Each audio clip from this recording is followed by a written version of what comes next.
So a blend of modern and traditional approaches. Exactly. And they're being very specific about what constitutes affordable housing in India, with different size parameters for urban and rural areas. The designs focus on reducing energy and water consumption, improving sanitation and ventilation, and maximizing natural light to create healthier living spaces. That's great. And India has also set ambitious goals for reaching net zero carbon emissions, with Tamil Nadu aiming to achieve it even sooner. Tamil Nadu is interesting because it's a highly urbanized state with relatively high income levels and consumption patterns. So they face unique challenges. They do, but they're also doing some innovative things. They're promoting CNG vehicles and e-buses to reduce transportation emissions.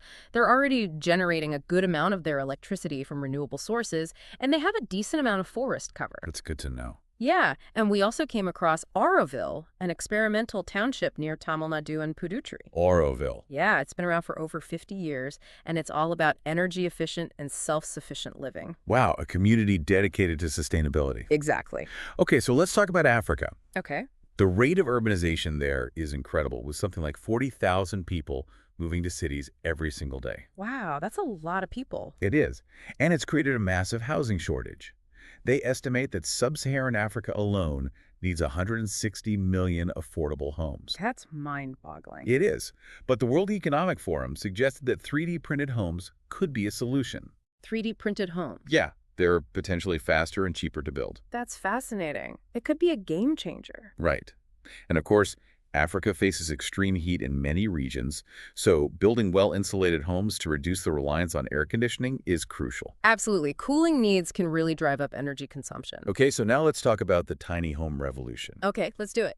The demand for affordable housing is just exploding, and traditional construction methods can't keep up. And tiny homes offer a really appealing alternative. Right. And they're not just trendy, they're super energy efficient, which is important because our homes have a huge impact on our overall energy use, whether it's heating or cooling. Definitely. And with the increase in natural disasters like floods and fires, tiny homes can be more resilient. That's a good point. They're smaller and often built more robustly, which can make them safer and easier to replace if needed. And they're super versatile. You can fold them down, transport them on trucks or trains, even ship them overseas. Plus, you can stack them to create multi-unit dwellings. It's like Legos for housing. Exactly. And factory-built and 3D printed homes are becoming increasingly popular, which is really exciting because some experts estimate that these automated standardized homes can be produced in as little as 90 minutes. 90 minutes. Compared to the months it takes to build a traditional home, that's incredible. It is. It could be revolutionary for addressing homelessness, affordability issues, and climate change all at once. Exactly. And, a study from the University of Cambridge showed that these modular mini homes, about 25 square meters in size, actually improve the health, happiness, well-being, and finances of people experiencing homelessness. That's wonderful. It is. They described a mini-mod home with a tiny kitchen, a bathroom, and a porch that costs just 36,000 pounds, and it can be assembled like Legos. Amazing. It's proof that small solutions can have a huge impact. They can. All right, so let's move on to the concept of the 15-minute city. Okay, what about it? Have you heard of this? It's a concept developed by Professor Carlos Moreno at Sorbonne University in Paris. I have.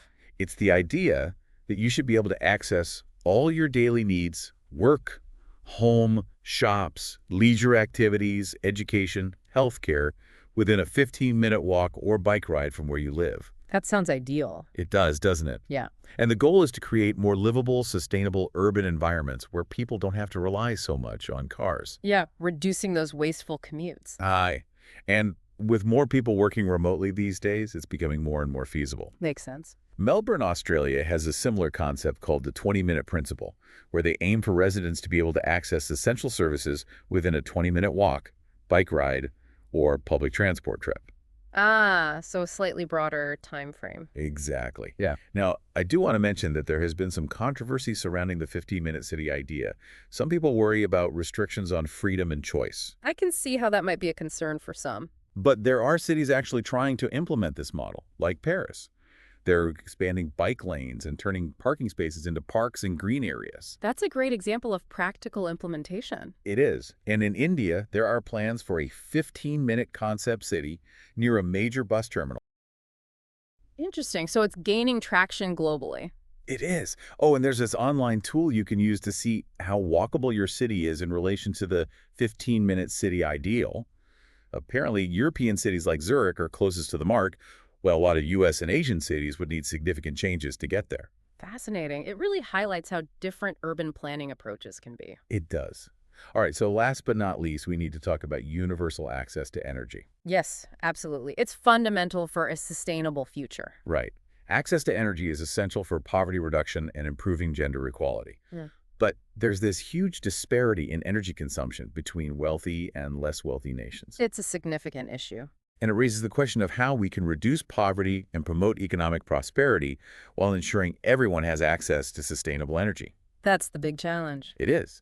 And while grid-delivered energy is generally cheaper, poor communities often struggle to afford upgrades to their vehicles and appliances. And they're the ones who suffer the most from a lack of reliable energy. Exactly. We saw this during the COVID-19 pandemic when power outages and limited access to energy really hampered their ability to work remotely and access essential services. Right. And, this idea that people need to move to cities for success and advancement is being challenged now. Climate change and events like the pandemic have shown how vulnerable densely populated areas can be. Yeah, it's a wake-up call. It is. Plus, all those poorly insulated homes in crowded cities create heat islands, which make the city even hotter and impact everyone's health and well-being. Right, it's a vicious cycle. It is. And the sources we looked at really emphasize that wealthy nations, especially the U.S., as a major emitter of greenhouse gases, need to drastically reduce their reliance on fossil fuels. That's absolutely crucial for encouraging global emission reductions. We need to stay within that 1.5 degrees Celsius warming limit. Absolutely. The transition to decarbonized living with accessible clean energy for everyone is urgent.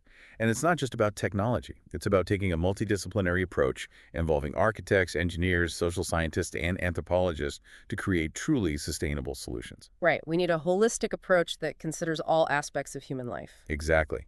So to sum up, what we've learned is that we need to address both population growth and consumption patterns if we want a sustainable future. And rethinking housing is a key part of that transition to a low-carbon future. It is.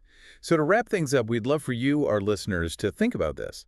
What personal or societal shifts do you believe are most important for creating a more sustainable and equitable world? We've explored a lot today. Tiny homes, 15-minute cities, energy efficiency, universal energy access. It's all connected. It really is. And we've provided a bunch of further reading links in the show notes if you want to learn more. There's information on achieving net zero emissions in buildings, understanding the psychology of consumption, and even some critical perspectives on urban development. So thank you for joining us on this deep dive. Yes, thank you. We hope you found it insightful and thought-provoking. We encourage you to consider how these ideas might apply to your own life and community. See you next time. Bye for now.